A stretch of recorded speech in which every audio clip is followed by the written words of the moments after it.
রাত বাজে প্রায় ২টা, তখন আমরা খাচ্ছিলাম ফ্রেঞ্চ ফ্রাই।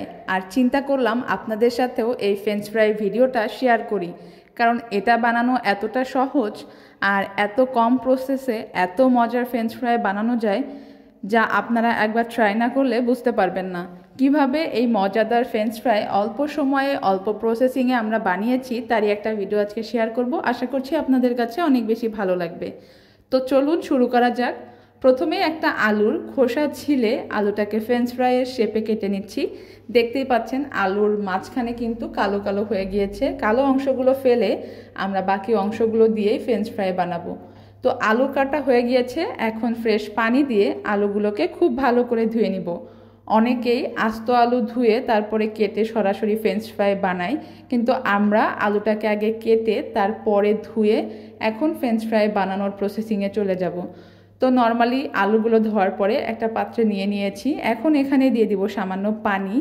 সামান্য পানি দেওয়ার পরে আমি এখানে দিয়ে দিচ্ছি লবণ স্বাদ অনুযায়ী। লবণটা খুব বেশি দেওয়ারও দরকার নেই বা অনেক অল্প দেওয়ারও দরকার নেই, মাঝামাঝি পরিমাণে লবণ দেওয়ার পরে আলুটাকে খুব ভালো করে সেদ্ধ করে নিতে হবে। সেদ্ধটা এমনভাবে করতে হবে যাতে অনেক বেশি সেদ্ধ না হয়ে যায়, আবার অনেক বেশি শক্তও না থাকে। 50% সেদ্ধ করে নিতে হবে। সেদ্ধ করার পরে আলুগুলো আবারও একটু ধুয়ে নিচ্ছি, এতে করে আলু থেকে যে কষ বের হয়েছিল সেগুলো ধুয়ে যাবে। এখন আলু ধোয়ার পরে একটা ঝুড়িতে আমি আলুগুলো ঢেলে নিচ্ছি। এক্সট্রা যত পানি ছিল সব পানি তাহলে ঝরে যাবে। আর ফ্রেঞ্চ ফ্রাই যদি ক্রিস্পি করে খেতে চান তাহলে অবশ্যই ডুবো তেলে ভেজে নিতে হবে। আমি কড়াইতে দিয়ে দিলাম পর্যাপ্ত তেল। তেল গরম হওয়ার পরে দিয়ে দিলাম ফ্রেঞ্চ ফ্রাইগুলো, অর্থাৎ আলু যেগুলো কেটে রেখেছিলাম সেগুলো। এখন দিয়ে দিলাম পরিমাণ মতো লবণ আর হলুদের গুঁড়ি, আর কিচ্ছুই না। এখন শুধু ভেজে নিতে হবে, ভেজে নিলেই তৈরি হয়ে যাবে মজার ফ্রেঞ্চ ফ্রাই।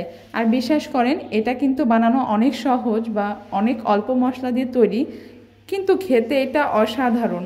এটা বাসায় বানানো, কোনো রকম টেস্টিং সল্ট বা এক্সট্রা কোনো মশলা নেই। এই জন্য চাইলে আমরা বাচ্চাদেরকেও এভাবে ফ্রেঞ্চ ফ্রাই বানিয়ে দিতে পারি, তারা অনেক পছন্দ করবে। সাথে তারা এক্সট্রা কোনো মশলাযুক্ত খাবার খাবে না, ঘরে তৈরি ফ্রেশ খাবারটাই পাবে। যাই হোক, ফ্রেঞ্চ ফ্রাইটা দেখেই বুঝতে পারছেন এটা কতটা লোভনীয় হয়েছে, আর এটা খেতে কিন্তু অসাধারণ ছিল। তো এই ছিল আমার খুব সহজে ফ্রেঞ্চ ফ্রাই তৈরির একটা ভিডিও। আশা করছি ভিডিওটা আপনাদের কাছে ভালো লেগেছে। যদিও এটা আহামরি কোনো সিক্রেট ভিডিও না, আমি এভাবে বানিয়ে থাকি তাই আপনাদের সাথে শেয়ার করলাম। এটা বানানো সহজ হলেও খেতে কিন্তু অসাধারণ। আপনারা একবার ট্রাই করলেই বুঝতে পারবেন। আর এই রেসিপিটা কিন্তু বাচ্চাদের জন্য একদম পারফেক্ট। তো আজকের মতো বিদায় নিচ্ছি, সবাই ভালো থাকবেন, আল্লাহ হাফেজ।